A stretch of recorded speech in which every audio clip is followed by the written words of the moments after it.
Ang topic ko po ngayon ay pinamagatan ko pong the price of missing the greatest opportunity. The price. May presyo. May halaga ang babayaran mong bagay kapag ito ay na-miss mo. For example, na-miss mong mag-exam ng final exam. Yun ba ay may presyo? Meron. So, lahat ng mga mahalagang bagay na namimiss mo, hindi po ito libre. May mahalaga kang bagay na babayaran. Doon pong ako'y nagpunta ng Japan, may inahabol akong train sa Japan kasi pag yung train nila is on time dumating, on time ding umalis. Dahil sa hindi ako marunong maghapon, nahihirapan akong maghanap kung saan yung station ng train na kung saan ako pupunta. So, dahil hindi ko nababasa, hapon ang nangyari po ay na-miss ko yung train ko na supposed to being sasakyan. Yung pong mga bullet train, by the hour po yung kanilang schedule, So, pag na-miss mo yung alas 12, maghihintay ka ng alauna bago na naman may darating. So, yung pong susundo sa akin sa lugar na pupuntahan ko, may nimutila po mata, kaya kakapaninaya. Sabi kong sa lahat ng may nakamiss, hindi ako yung nahirapan. Yung susundo sa akin, ang nahirapan. Bakit? Na-miss din nila yung kanilang opisina dahil malilate sila ng pagpasok. Dahil hinintay nila ako, ayaw nila akong mawala doon po sa kanilang lugar. So, mga kapatid, pag may isang bagay na na-miss ka, nakakapanghinayang. Isang Sunday na hindi ka nakapag-attend at magandang message, sayang. Diba? Isang araw na matindi ho yung manifestations ng glory ni Lord sa prayer encounter, hindi ka nakapag-attend, nabalitaan mo lang, sayang. Di po ba, Kapag may mga bagay na mga matitinding nangyayari at na-miss mo, nakakapanghinayang. So, mga kapatid, tingnan natin kung ano ba ang na-miss na opportunity dito sa ating kwento. In Mark chapter 10, verses 17 hanggang 22, a very short story of a rich man. Verse 17, as Jesus started on his way, a man ran up to him and fell on his knees before him. Good teacher, he asked, what must I do to inherit eternal life? Ganda hong tanong Ano po yung gawan ko ba akong miligtas? Hindi nang kumbiang alanganggan. Verse 18, why do you call me good? Jesus answered, no one is good except God alone. You know the commandments.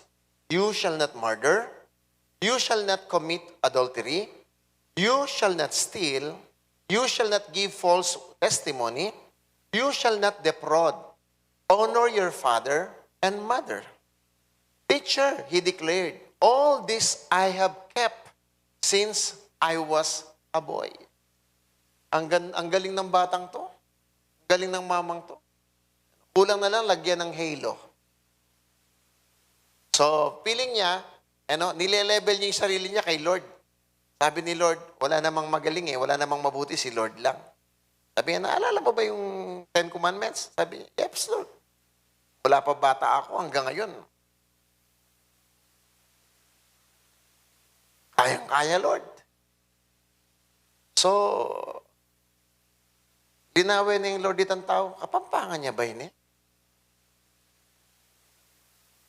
Verse 21, Jesus look at him. Linawin na, pinpunit, di ba Alam niyo si Lord napakagaling. Na-inspire ako sa kanya. Yung kausap niya mayabang, sarap sanang, di ba yung, kasi pag mayabangan, dakit ang, memory, balo kapampangan ko naman, pag mayabangan mo ko pa, reskata mo. Pero si Lord, yung pagmamayabang ng mama, tinignan siya. Nung tinignan niya, ibang klaseng tingin, hindi yung nayabangan, isang tingin ng may pagmamahal. Kaya kamalaso. And Jesus looked at him and loved him. One thing you lack, he said. Go sell everything you have and give to the poor, and you will have treasure in heaven. Then come, follow me. At this, The man's face fell. He went away sad because he had great wealth. Iniisip ko, iniisip ko yung ito. Sabi ko, sana kaya ito ang mga musik buhay. Kot harapan yung i-develop spirituality ninyo, hindi kayo magiging masaya sa buhay. Let me tell you. Why? Pastor, bakit? Ay, maliwanag. Ang naman niya, kaya hindi niya ginawang Lord, hindi niya priority ng spirituality. Malungkot ang buhay niya. Tanda natin, naman maman. Ang na mayaman pala. Amen. Mo,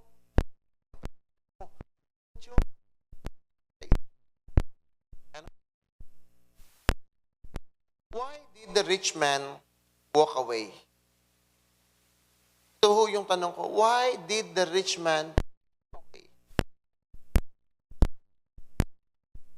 Unang-una yung rich man, ibang dating niya eh.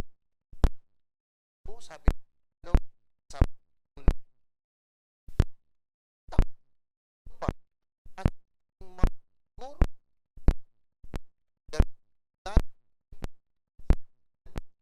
the master enthusiastically but was reproved immediately. The rich man wanted to impress Jesus, but he was outsmarted by the wit of the master. Kambing yang may buting sabi niya, ang mabuti. Para sa don't level yourself to me. Kasi parang nakita ni Lord na may yabang itong taong ito, gusto niyang i-elevate yung sarili niya at ipapantay. Sabi niya, ano bang magagawin ko para ako'y maligtas? Ang gandang tanong. Kapatid, hindi ho pagandahan ng tanong ang paglapit sa Diyos. Ano? Kundi singkabuklatan puso. Ay, yung binuksan ko niya kasi hindi naman puso ang binuksan niya, bibig lang. At maraming lumalapit sa Diyos, tuwing sumasamba, ang bukas ay bibig, ang puso sarado. Kaya walang nababago. Kaya mga kapatid, sana ang panalangin ko, pag lumalapit kayo sa Panginoon at binubuksan niyo ang inyong nguso, sana pati puso. Amen. Pumapasok ang pagpapala ng Diyos hindi sa nguso, kundi sa puso. Kaya hindi ho sa pagbukas lamang ng puso ang paglapit sa Panginoon. Nung buksan ng mamang ito ang kanyang bibig, alam niyo nang lumabas, pride and arrogance can be easily detected in his mouth. Kasi nakita yung kanyang yabang, nakita yung kanyang pagiging arrogante. Pero po sinabi si Andrew Murray, sabi niya, pride must die in you or nothing of heaven can live in you. Kaya tanongin siya ng Panginoon, sabi niya, do you know the 10 Commandments? Do you know the law? Sabi niya, yes, I've been keeping that since I was a young boy. Pero alam po ba ninyo, sabihin niya, sige, ibenta mo yung ari-arian mo, itulong mo.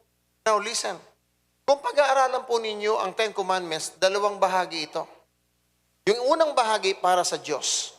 Yung pangalawang bahagi para sa iyong kapwa. Kaya nung isummarize po yung 10 Commandments, sabi nga, love the Lord your God with all of your heart, mind, and soul. At pangalawa, love your neighbor as you love yourself. Now, ang sinabi ng Panginoon ay yung kalahati ng commandments, yung para sa kapwa. Ang sabi niya,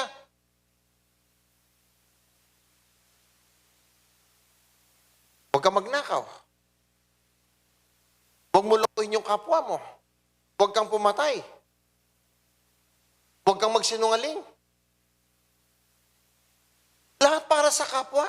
Sabi niya, ginawa ko na yan, Lord, since I was a young. Sabi ni Lord, test number 1. Check natin. Sige, pen, pisali mo rin pibansyan mo, isahap mo ka rin kapwa mo, hanggawan mo. Hindi o bakit? Sa tingin kasi ng mamang ito, na ang pagsunod sa salita ng Panginoon ay panguso lang. Hindi naman panguso, kinakailangan i-apply mo talaga. Para sinabi ni Lord, kaya ako pambulahan mo. Kapatid, itong mamang ito, nung i-check ni Lord, na-check siya. Nang unang beses, sabi niya, unang challenge, sabi niya, Diyos lang ang mabuti.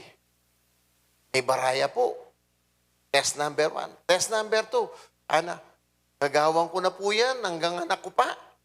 O sige, pisali mo pibansyan mo, pamilya mo. May nagawa. Baka maging makwaltaking banwanan ng Ginoo. At yung pangatlo, alam nyo, anong pangatlo? Sabi ng Panginoon, follow me. Hindi siya naka-follow. Now listen. Going to church is not simply going to church. Pupunta ka simbahan because you wanted to grow, you wanted to worship God, and you wanted to follow and walk with God. Yun po yung talagang dahilan. Kaya lamang, ang mamang ito, na-miss niya, kaya lumakad siya. He walked away sadly because he received 3 challenges that shook him to his core. Instead of opening his heart to Jesus for deliverance and covering, he simply walked away and covered up his callousness and hypocrisy. Kaya siya umalis. Kaya siya lumakad palayo sa Panginoon. Gusto niyang i-cover up yung kanyang hypocrisy. Gusto niyang i-cover up yung kanyang wickedness. Gusto niyang i-cover up yung pagiging matigas ng kanyang puso. And no wonder, sabi ng Panginoon, napakahirap pumasok ng mayayaman sa karya ng langit. Pero hindi naman sinabi ng Panginoon, imposible, mahirap lang. Bakit? Kasi hindi mo pwedeng pagsabayin yung yaman at saka yung Panginoon. Mamimili ka sa kanila. Meron po yung senior ko dati kay Paul, itong words na ito, sabi ko sa kanya, if your pastor can't correct you, they can't cover you. No accountability is a liability. And if you're ready to live every time you get rebuked, you're not looking for a covering, you're looking for a cover-up. Kapag ka nire-review ka ng leader mo, buksan mo yung puso mo, sige po leader, panuro mo na akong masalese, bakit ang magbayo ko? Aliwa yung, wala mo, nino yan, anak mong pakanon, panyabihan na ako. So, you were not transformed, you cover up your own mistakes. Yung nagmamalasakit, masama pa siya. Bakit? Kasi sarado yung puso mo. Pero kapag bukas yung puso mo, kaya sabi ng Bible, yung matalino, lalong tumatalino. Bakit? Yung matatalino lamang ang nakikinig. Yung mangmang, pag tinuruan mo, magagalit sa'yo. Sabi ng Proverbs. Kaya kung ako yung dinidisciple, siyempre, pagkakataon ko na may magdi-disciple sa akin. Aswelo ko, ating magtyaga ka na ako. Di po ba? So, napakaganda po kapatid na buksan natin ang puso natin, buksan natin ang buhay natin. Si Lord nga, hinalungkat niya yung buhay ng mayamang yun eh. Yung lahat ng mga ipinagmamalaki niya, inilabas niya. Sige, mapagmaragul ka, mayap ka kay lawe mo, ingin mo yung mayap. Gagawan mo yung word of God, yung law, lawe yung koped, testa mo nung talagang sumab ka rin kapwa mo, bagsak siya. Pangatlo, lapit-lapit ka, isa kang tugi ka na ako, naman tinuki. So may mga tao po, gusto ko pong maintindihan niyo, pero alam ko hindi naman kayo to eh. Sabi mo sa iyong katabi, aliwaya ko yan. Kalupakya mo. O, Now, listen to this. Meron po isang quotations na while I was trying to sleep last night, the Lord spoke in my heart habang minimeditate ko yung verse 22. Ito ho yung lumabas sa aking meditation. Your life will be filled with sadness. Your life will be filled, you will be filled with sadness of heart when you walk away from God and missed the wonderful opportunity. Your life will be filled with sadness of heart when you walk away from God and missed the wonderful opportunity. Now, pwede bang nakasmile yung bibig mo na malungkot yung puso mo? Pwede ba yan? Okay, bibigyan ko kayo ng kwento. Kilala niyo ba si Robin Williams? Yung isang sikat na Hollywood na komedyante. Laging nakasmile. Nagpapatawa. Nakasmile siya, di ba? Pero namatay siya. Ano kaya namatay niya kasi? Nag-suicide. Bakit? Sa kalungkutan ng kanyang puso. Ang yaman-yaman, multimillionaire. Laging nakangiti yung kanyang mukha. Bakit? Komedyante. Pero yung kanyang puso, nagdurog. Kaya meditate ko, sabi ko, Lord, pwede pala na mayaman ka, nakangiti yung bibig mo, pero yung puso mo, nagdurog. At nireveal sa akin ng Panginoon, as I meditate the Word of God, sabi niya, when you begin to walk away from God, your heart will be filled with sorrow and loneliness and sadness because you missed the wonderful opportunity of enjoying God in your life.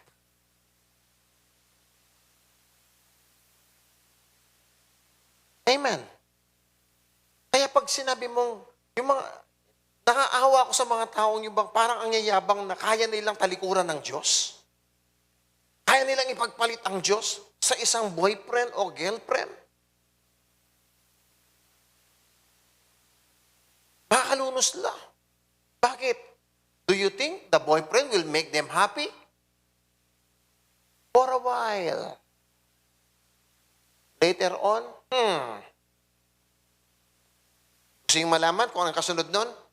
I-PM nyo ako. Why the rich man walk away? The rich man walk away because he chose riches than to follow the master. What a pity.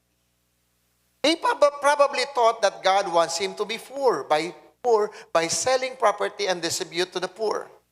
The rich man did not understood that Jesus was just trying to free him from the spirit of mammon that makes his heart callous, preventing him to follow Jesus. Ito yung nagpapahirap sa'yo para makasunod ka at alisin natin yan. Ito yung hadlang Sabi ng Panginoon, alisin natin yan. Ito yung hadlang, bakit di ka makalapit-lapit sa Diyos? Ipinaglangalandakan mo yung iyong riches. But the man chooses riches over God. Kaya yung kanyang buhay naging lonely. Sabi nga ng Bible sa Matthew 6:21, for where your treasure is, there your heart will be also. Yung paboritong kwento ni Apo Ray. Alam niyo ba yung paborito niyang kwento? Yung isang kriminal na magnanakaw, nakatakas sa kulungan, hinabol ng pulis. Binaril ng binaril. Pambihirang magnanakaw yung binaril yung paa. Tinamaan yung paa para mapilay, pero nakatakbo pa rin. Sabi ng pulis, ay aliwanin niya na. Berila niya tiyan. Pang! Busbus niya tiyan. Mulay niya pa mo rin. Minungkit sa kembakod, kakakukit na kembakod mga niya, bayang makatakas. Berla niya pa sa bayan ni pulis, mituran niya buldit. Nang mituran niya buldit, may bulag tayo, meteya. Pildak na yan yung pulis mga niya, kabulag tayo ng mga niya. Ikit na yung buldit natin niya kakanya, no? Dinawin na ni pulis, ay, siya palaking bulsa yung puso na. Because the Bible says, where your treasure is, there your heart be also. At siya palaking bulsa yung kayang puso. Kapatid, kung nasaan talaga yung puso mo, doon mo ilalagak ang kayamanan. Kaya kung mahal nyo si Lord, mag-special offering tamo para king chandelier.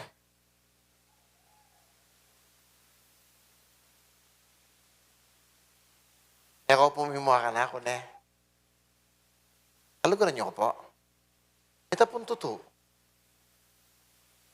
Totoo po. Ay, man nasabi. The rich man failed to surrender his life to God because he won't surrender his wealth. His mind was filled with misconception that those who follow Jesus impoverish themselves and live in misery. Ay, inga na pala nitang makuwaltang ita, patsi may born again ko, magiging kalulo ko. Pagkamaliya po. E nabalo, patsi sinunod ka king Ginoo, lalo na kang pagpalan. Amen? Praise God. He believed that God was unable to make him richer. Nagkamali siya ng kanyang mga presumption. The rich man knew nothing about Job. Hindi niya nabasa yung kwento ni Job. Ang kwento ni Job, matindi siya nung inempty siya ng Panginoon, nung tinanggal lahat ng demonyo, ang lahat ng ari-arian niya, yung yaman niya, yung pamilya niya, yung anak niya, yung kalusugan niya, pero naging matapat sa Panginoon sa kabila ng yun. Yung bang walang-wala ka na, naiiwan mo na lang yung pagmamahal mo sa Diyos, yung devotion mo sa Panginoon, yung pananampalataya mo sa Panginoon, lahat wala na. Hanga-hanga si Lord. Sabi niya, Job, pinahanga mo ako. Tanggalin ko man ang lahat sa iyo. Ang lalabas sa bibig ni Job, ganito. Napakatindi, nakaka-inspire. Sabi niya, hubad akong isinilang, hubad din akong babalik sa iyo.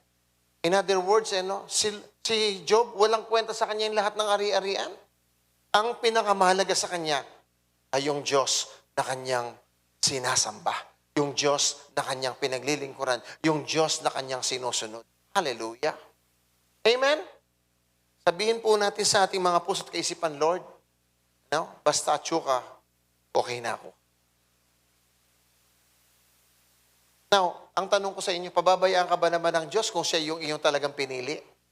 Pipiliin mo ang Diyos, pababayaan ka niya? Ay, sasabihin ko sa iyo, John Diritali. Amen? At of course, itong si Job, hindi niya rin kilala si Solomon.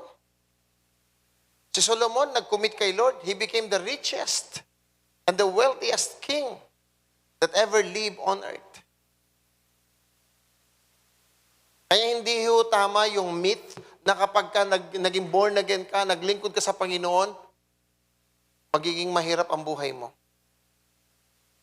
Noong ako po ay 2 days ago, may isang taga Bicol na isang Kristiyano, hindi ko siya kilala, nagpipray lang daw siya na may makausap siyang pastor at nagpray siya na magsasend ng message sa isang pastor, tapos yung pastor kakausapin siya. Tinanong niya ako, pastor, paano kang sumunod at naging pastor? Nasa gitna ako ng crossroad ngayon kung susunod ba ako sa panawagan ng Diyos o hindi. 2 days ago lang. Sinyat ko siya. Mahaba-haba yung aming chat. Sabi sa kanya, kapatid, ang dahilan kung bakit ako nagpastor, hindi mawalay yung panawagan niyo sa buhay ko. Pero in the first place, I really don't want to be a pastor. Sabi niya, pastor, anong dahilan ba't ayaw mo magpastor?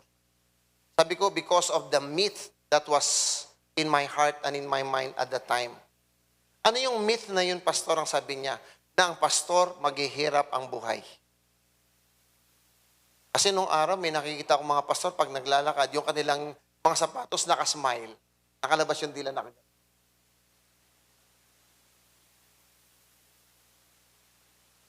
Tapos yung pastor, kunyari, na may dala pang attache case. Makabarong lang malwalas. Ngayon po, patsi megbarong ka, ay nakalupang pastor, lupa kang ahente king purinarya. So, sabi ko, ini-imagine ko, hindi ko iniisip na magiging ganyan ako, kung ganun. Nag-aral ako mabuti dahil may pangarap ako, tapos magpapastor lang ako. Hindi pwede, kung ganun. So, yung sabi ko sa kanya, lahat ng dahilan na pwedeng idahilan, ginawa ko. Lumipat pa ako ng simbahan para hindi lang ako magpastor. Kaya sa kanya, lahat ng pwede kong i-alibay sa Diyos, ginawa ko. Bakit? Ayaw kong magpastor. Sabi sa kanya, ginawa mo na bang lahat ng dahilan para hindi ka magpastor? O gusto mo lang magpastor dahil wala kang mapasok ang trabaho? Sabi sa kanya, noon, sabi sa kanya, madali akong maghanap ng trabaho. Yung trabaho naghahanap sa akin. Kaya iniiwas ako magpastor. Bakit? May pangarap akong maging milyonaryo sa sarili kong paraan. Kaya ayaw kong magpastor kung ganon. Kaya nung nagpastor ako, mataas yung ranggo ko sa gobyerno kung ganon. Hindi ako yung walang trabaho nung magpastor. Kaya sabi ko sa kanya, kung gusto mo talaga magpastor, ito yung gawin mo kung sa kanya. Maghanap ka ng isa-cell group mo. Sa mga isa-cell group mo, kung gano'n, dapat mapapalago mo sila spiritually. Maililipat mo yung iyong passion sa kanila. Maililipat mo yung alam mo sa kanila. At mag-grow sila at magagawa nila yung kaya mong gawin. Kapag nagawa mo yon, sabi sa kanya, hindi malayong magiging pastor ka. Pero kapag hindi mo pa ginagawa yon at nangangarap kang maging pastor, wag na ka kung sa kanya. Mapuprostrate ka lang. Kaya ang gawin mo, sabi sa kanya, ayusin mo yung buhay mo sa Panginoon. Now, hindi po pwede po yung sasabihin natin na, mga maghihirap lang. Ayoko na maglingkod sa Panginoon dahil maghihirap lang ako. Marahil yung mayamang lalaking yun, yung nasa isip niya. Mauubusan siya ng pera, ipamimigay eh. Ang hindi niya alam, kaya ng Diyos na ibalik sa kanya ng higit pa doon yung kanyang ipinamigay. Amen. Sinong naniniwala na kayang ibalik sa atin ng Diyos ng higit pa sa ating inaasahan ang mga bagay na ipinamigay natin? Sabi nga ng Bible, no? Ito yung Luke 6:38. Hindi sa tamang pan, pero yung principle, ganito. Kung ano yung intinanim mo, aani ka. Ang sabi po ng Matthew chapter 25, yung nagtanim,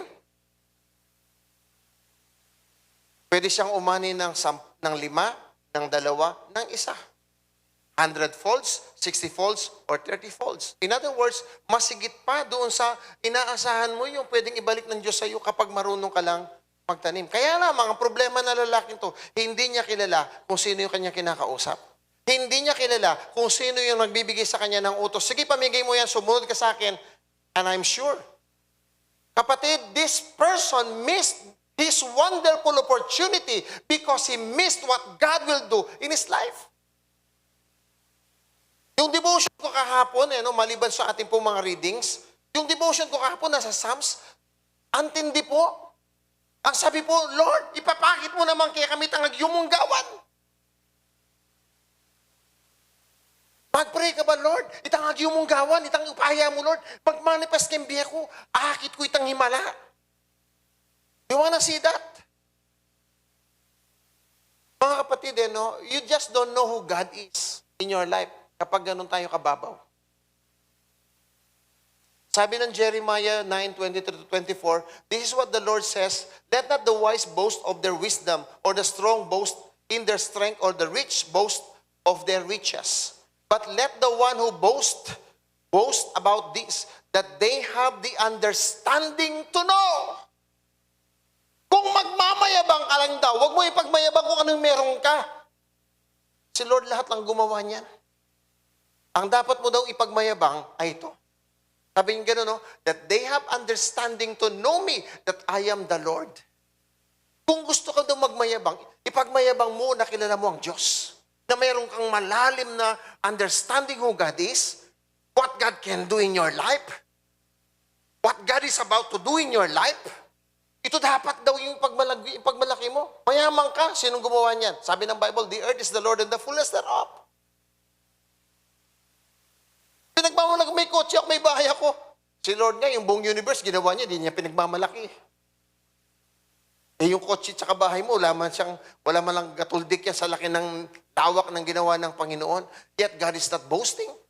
Pero sabi ng Panginoon, gusto ko, pag nagmayabang ka, magpagmayabang mo akong kilala mo ako. Balo mo ko. Naiya ko yung Diyos. Now, kapag kilala mo ang Diyos na siya ang Diyos, magmamalaki ka pa ba? Hindi na, bakit? Yung sabi ng Bible, yung karunungan mo, kamangmangan pa lang ng Diyos. O paano ka pang magmamalaki? Now, minsan, kaya tayo nagmamalaki, kasi kinukompare natin sarili natin sa iba. Gusto mo talagang magmalaki, subukan mo i-compare yung sarili mo kay Lord. Alben ko muna nga kamang lati. Amen. So, paano may kukumpare? Lord, pwede pa akong magmalaki laban sa'yo? Hindi na. Kaya wala ka nang ipagmamalaki kapag si Lord ang kaharap mo. Amen. Ang problema, itong mamang ito, na-miss niya yung kanyang opportunity. Bakit? Kinukumpare niya sarili sa kapwa. Compare mo yung sarili mo kay Lord. Hindi ka na magmamalaki. Sabi niya, they have the understanding to know me that I am the Lord who exercise kindness, justice, and righteousness on earth. And for in this I delight, declares the Lord. Hallelujah. Oh, bakit? Ano pa yung dahilan? Bakit umalis sa Panginoon? He was hooked in loving the pleasures of the world. Sabi ng 1 John chapter 2 verse 15 to 17, do not love the world or anything in the world. If anyone loves the world, the love of the Father is not in them. For everything in the world, the lust of the flesh, the lust of the eyes, the pride of life, comes not from the Father, but from the world. The world and its desire pass away, and whoever does the will of God lives forever. Kasi sabi, minahal mo yung salapi mo, malulusaw yan. Pero pag sumunod ka sa akin, mabubuhay ka ng walang hanggan. Hallelujah. Amen. James 4 verse 4. You adulterous people, don't you know that friendship with the world means enmity against God? Therefore, anyone who chooses to be friend of the world becomes an enemy of God. Uy, ang hirap yata ano na. Pero kung binabasa na isang article ni Billy Graham, sabi ni Billy Graham, if you choose the world, you're an enemy of God. If you choose God, you're an enemy of the devil. But if you walk away from God, you're joining yourself with the devil. And do you know that hell is not meant for men? Yun ginawa ng Diyos ang impyerno hindi para sa tao. Ginawa ng Diyos ang impyerno para sa mga rebelding anghel na katulad ni Satanas. Kanya lamang si Satanas nag-recruit. Nagpunta ng Garden of Eden at nakita yung magandang dilag. Sabi niya, psst, isang apple? Ay naduling na. Bakit? Because of the lust. Now, ang sabi ng Bible, if you choose these worldly things, you become enmity of God. Nagiging enemy ka ng Panginoon. Kaya, ingat ka. Now, ang isang bagay na hindi mo mahal, pwede mo i-let go. Pero yung bagay na mahal mo, you will not let it go. Amen. Anong mas mahal? Si Lord o yung pulsa mo? Pastor naman, kanya na muna kayo, papamilinan mo kami. Siyempre, Lord. Totoo. Totoo ya kaya ito? Hey, Lord. In Romans chapter 8 verse 18, yung taong hindi pwedeng mabuhay kay Kristo, hindi rin siya kayang mamatay para kay Kristo. I consider that our present suffering are not worth comparing with the glory that will be revealed in us. Choosing rather to suffer affliction with the people of God than to enjoy the passing pleasure of sin, esteeming the reproach of Christ greater riches than the treasures in Egypt, where he looked for the reward. Ito po si Paul, si Moses. Sabi ni Moses, kaya kong mabuhay para kay Kristo. Kaya kong mabuhay para kay Lord. Pwede kong kalimutan yung Egypt. Pwede kong kalimutan yung karangyaan ng palasyo. Pwede akong mabuhay ng naghihirap alang-alang sa Panginoon. Ganito po si Moses. Yung mayaman, hindi niya kayang mabuhay para kay Kristo. At dahil hindi niya kayang mabuhay para kay Kristo, hindi niya rin kayang mamatay para kay Kristo. John chapter 3 verse 19. And this is the verdict. The light has come into the world, but men love the darkness rather than the light because their deed were evil. Ito daw po yung dahilan bakit yung mga tao hindi nila kayang sundan ng Panginoon. Bakit? Now listen. Kaya pala yung mga kasamahan mo sa life group nawawala, mas pinipili nilang i-embrace yung kamunduhan. At hindi po pwedeng pagsabayin ang kamunduhan at ang paglilingkod sa Panginoon. Kaya nila nire-reject si Lord because they love the world Why? Because their deeds were evil. Ang isang taong gumagawa ng bagay na hindi kabutihan o kaliwas ng kabutihan ay hindi po mananatili sa loob ng simbahan. Bakit? Sila ay magtatago sa kadiliman. Now, let me wrap this up. Meron bang tragedy sa pag-reject sa Panginoon? Walking away from God, may dahilan siya bakit siya nag-walk away from God. Mas pinili niya yung kanyang wealth. Now, the question is there any tragedy in walking away from God or rejecting God?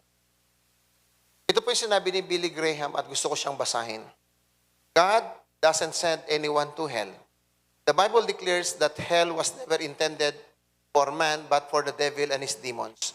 In Matthew 25 verse 41, those who reject Christ choose to follow Satan, and they will follow him right into his ultimate destiny, in spite of all that God has done to save them from the fiery abyss. Habang minemeditate itong sinabi ni Billy Graham na ito, no? Yung sa kanyang commentary sa Matthew 25 verse 41, ang impyerno para sa demonyo. Pero dahil pinili mong talikuran ng Diyos, naging kakampi ka ngayon, Satan. At kasama kayong mahuhulog dun sa abyss ng impyerno.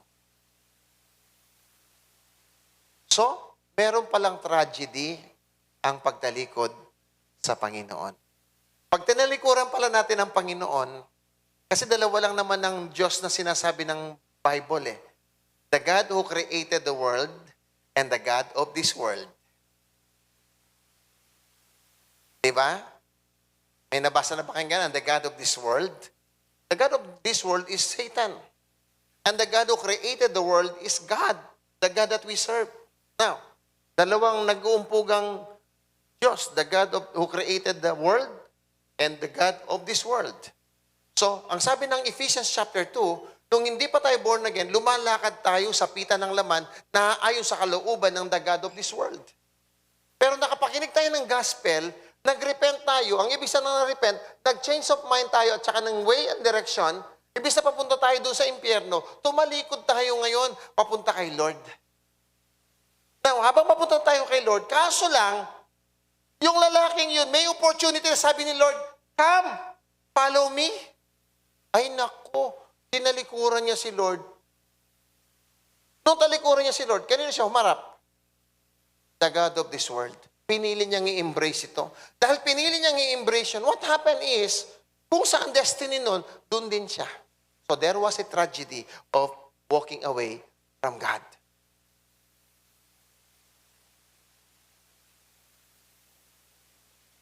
So the first tragedy is that he missed the opportunity of becoming the child of God and was damned eternally. John 1:11-13. He came to his own and his own did not receive him. But as many as received him, to them he gave the right to become children of God, to those who believe in his name, who were born not of blood, nor of the will of the flesh, nor of the will of man, but of God. So ang isang tao daw na tinawag ng Panginoon at lumapit at sumunod sa Kanya, ang unang matatanggap niya ay karapatang maging anak ng Diyos. But the problem is that man refuses. He rejects God and walk away, and therefore he missed the opportunity to be called a child of God. Pwede kang tanungin, oy, wala na akong oras, pero may oras marami akong kukwento about that. Pangalawa, sabi po ng John 12 verse 48, he who reject me and does not receive my saying has one who judges him. The word I spake is what will judge him at the last day. Luke 12:9, anyone who denies me here on earth will be denied before God's angel. Dininay mo si Lord ngayon dito, kakato ka sa langit pag namatay ka na, sabi ng Panginoon, sorry, sarado, di ka dito. Sa kabilang pinto ka. Ay, Lord, purgatory ba yung second pinto? Walang second pinto, walang third pinto, second lang, impyerno diretso. A tragedy. Luke 9:26, whoever is ashamed, hindi lang yung tinalikuran mo, ashamed of me and my words. Ikinahiya mo, the Son of Man will be ashamed of them when He comes in His glory and in the glory of the Father and of the holy angels. John 3:18, whoever believes in Him is not condemned, but whoever does not believe stands condemned already because they have not believed in the name of God's one and only Son. A tragedy. Kaya nalungkot ho yung mama. Pangalawa, he will miss being a heir of God and a co-heirs of Christ. Una, magiging anak ka ng Diyos. Pangalawa, magiging tagapagmana ka ng Panginoon. Wow! Na-miss niya yun. Sabi ng Romans 8:17, now if we are children, then we are heirs of God and co-heirs with Christ, if indeed we share in His sufferings, in order that we may also share in His glory. Woo! At hindi. Hallelujah! So, ang dami niyang na-miss, ang dami naging tragedy ng buhay niya. Hindi siya naging anak ng Diyos, at hindi siya naging kasamang tagapagmana ng Panginoon. Pangatlo, we'll miss the greatness and joy of serving. Yung pagkakataon na maglingkod, na-miss niya yun. Ang sabi ng verse 20, 25 and 26, sabi nga, Jesus called them together and said, you know that the rulers of the Gentile lord it over them, and their high officials exercise authority over them. Not so with you. Instead, whoever wants to become great among you must be your servant. Na-miss niya yung greatness of serving. Do you know that the greatest satisfying experience in life is when you begin to serve others? Nagpunta ho kami ng Cagayan para mag-serve po ng mga relief. Walang tulugan, straight travel. Napagal kami. The laughter, the joy of doing those things is beyond measure. Nag-travel po tayo ng Bicol, naghatid ng mga tulong doon. Napagod ba kami? No. The laughter and the joy while we're doing it, napakasarap ng experience. Alam niyo yan, na-miss ng mamang yun, yung maglingkod sa Panginoon. What a tragedy. Listen, if you miss serving the Lord, I'm sorry. Nasa sa inyo po yung bola. Kaya, huwag ka nang magpakipot. Sabi mo, sige po, pastor, maglilingkod na rin ako. Magpapadisciple ako. Kaya kanina po, meron akong good news. Mami, pakiabot nga uli yung ating bagong training materials.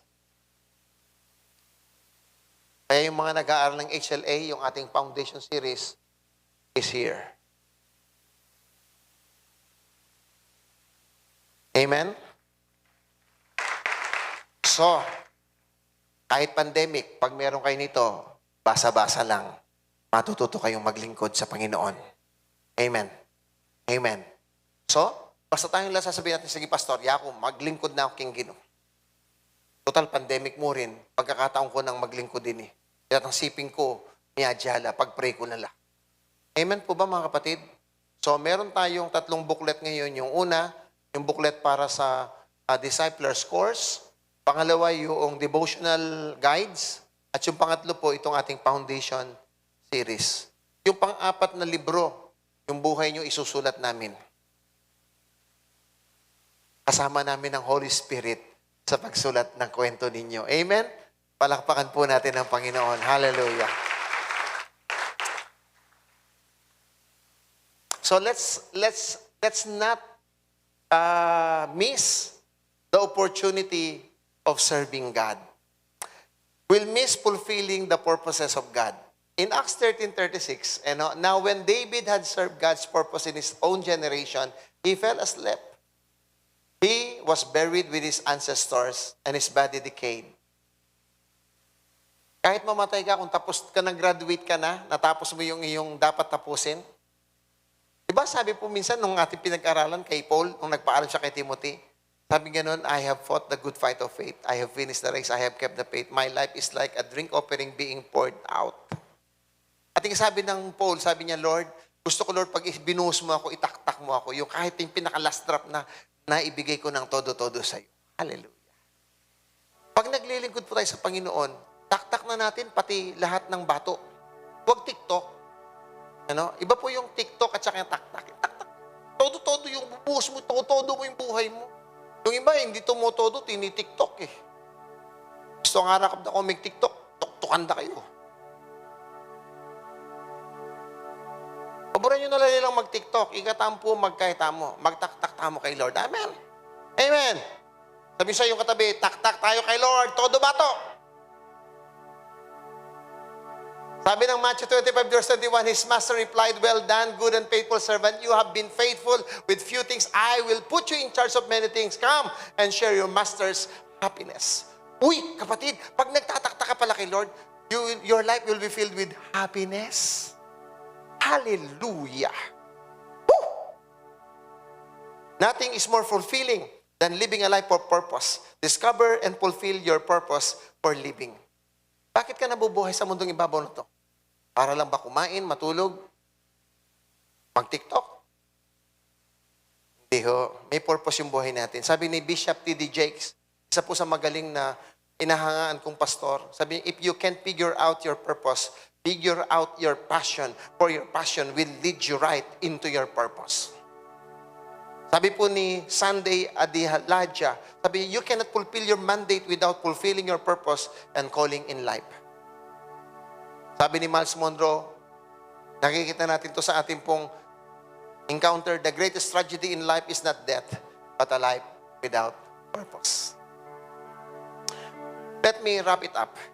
My dear friends, don't you dare miss the opportunity and privilege of heeding, fulfilling God's calling in your life. He is calling you to follow Him and be His child. Don't miss it. Hello? Hello? Sabi sa tabi, don't walk away.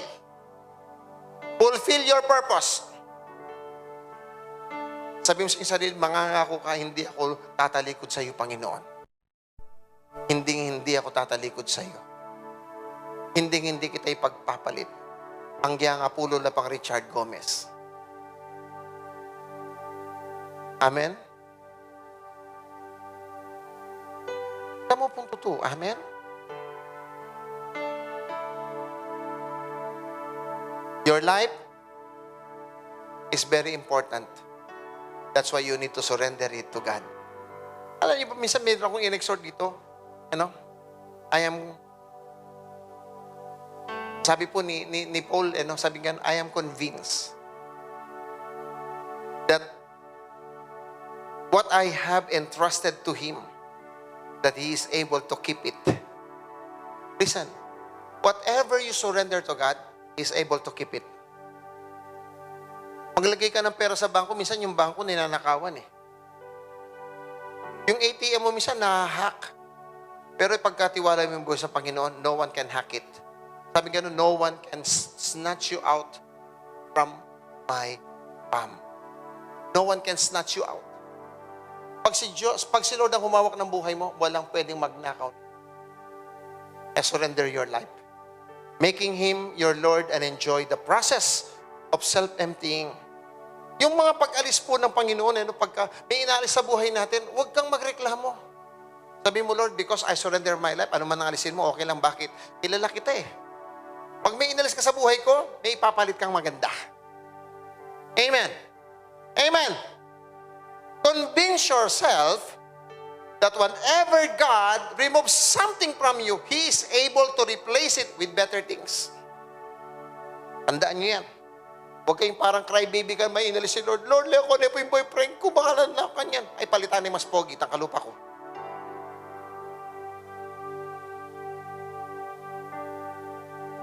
Surrender your life, making Him your Lord, and enjoy the process of self-emptying. Pastor, ikaw mong mag-enjoy kayong self-emptying eh. Process nga yun eh. Kesa kung mag-iyak-iyak ka, di mag-enjoy ka na lang. Yan naman. Dumalang ka rin kayong process. And denials required to shape Christ-likeness. Kaya pala inaalis para may mas shape sa buhay mo. Follow Jesus humbly. Alam nyo, do you want to fix your closet? Sino naka-experience na ayusin yung closet ninyo? Paano inaayos yung closet? Pastor Dayan, makana naming sasamasan ng closet mo. Ay, mako. Ay, aliyo. Makanano. Aalisin lahat. Eh di, paano? Aalisin lahat, ibig sabihin, babakantihin mo. Pagkatapos, lilinisin mo muna yung closet. Diba? Pagkatapos, pipiliin mo kung ano yung ibabalik mo at aalisin na. Di po ba? O ibabalik mo pa rin kahit hindi mo nakasya.